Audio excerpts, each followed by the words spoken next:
Hello guys, tayo ay magabislad pala ni Ray, tawilis, na kung tawagin sa amin ay hubad, sa iba naman ay tapulok. At napakita ko po sa inyo ang itsura ng tawilis, na kung tawagin sa amin ay hubad. Yan po. Yan po ay tapulok din, wala lang pong kaliskis kaya tinawag na hubad. Yan naman pong inapakita ko, yan po ay malagunong maliit. Apirituhin ko po at apang ulo mamaya. Umpisa na po natin magbislad mula po sa buntot, tabiakin mo yan, papunta sa tiyan hanggang dun po sa ulo. Ganyan lamang po ang tamang process sa pagbibislad. At din po, abiyakin ko lang doon sa may tiyan at nakakabit pa nga po yun sa may tiyan. Pagkahiwa po man din sa may tiyan ay biyak na.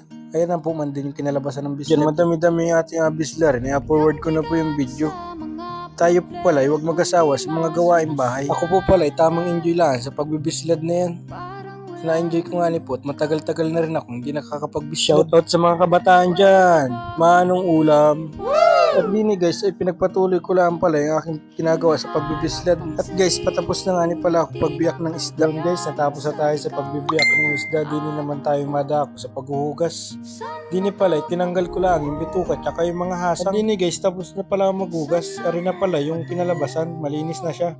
Yan ay separate na natin para ilagyan natin. Pagkatapos pala mahugasan ng isdang binislad, ako pala ay nagayat na nito ay bawang. Aking pinuhin yan. Para yan ay alagay ko mamaya. At dito pala guys ay mag-separate na tayo. Nilagay ko na sa bawonan yung tinadtad kong bawang. Tapos guys, pagkatapos kong lagyan pala ng bawang ay alagyan ko naman na rin. Ganun rin pala kadami yung alagay kong asin. Medyo adamihan ko nga po pala. Marinate natin yung alagay natin tapulok. At pagkatapos natin guys malagyan ng asin ay alagyan na rin natin ng suka para matunaw na yung asin.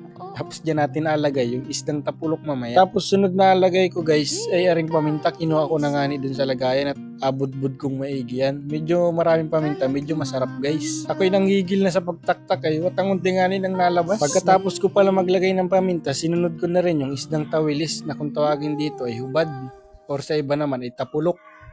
Salansan ko lang ng papaganyan yan at accounting nga guys yung suka. Inaayos ko pa dyan guys ng salansan ay accounting naman yung suka ay ataktak ko din pala yan sa planggana mamaya. Medyo matatagalan pala tayo ng pagsalansan kaya pinoward ko na rin yung video. Paulit-ulit lang yung ginawa kong process, nilagyan kong bawang, paminta, asin, suka.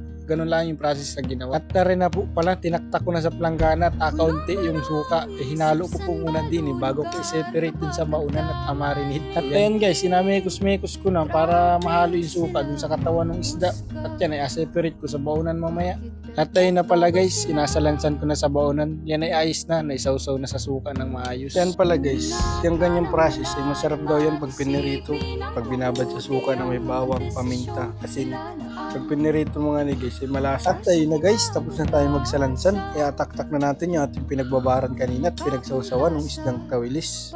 Yan tinaktak ko lang ng papaganyan yan guys. Si may itim na yun, ay paminta nga niya. Yun, madako naman tayo sa pagpirito ng ating hiniwalay na isda kanina na malaguno. At din, taktakan na natin ng mantika, aring kawali, painitin lang natin, tapos sasunod na rin natin maya yung isda. Init ng mantika, alagay na natin yung isdang malaguno. Yan yung 2 piraso, maliit na malaguno yan. May 3 maliliit na isda, pamandun yan guys nakasama, hindi ko alam kung anong tawag doon, kahit ako'y taga-tabing dagat, hindi ko nga niya alam. At yun guys, pagkatapos ko maglagay ng 2 malaguno, sinunod ko na yung 3 maliliit na isda.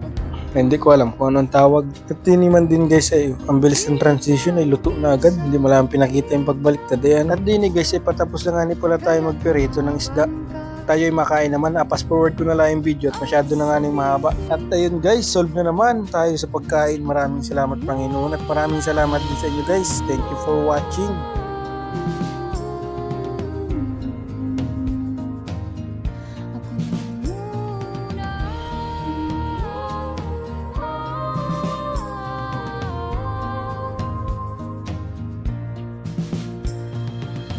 Magpapalamon sa lungkot, wag hakayaang malugmok ang puso mo sa iba.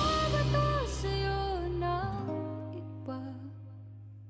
Tandaan mo, sapat ka.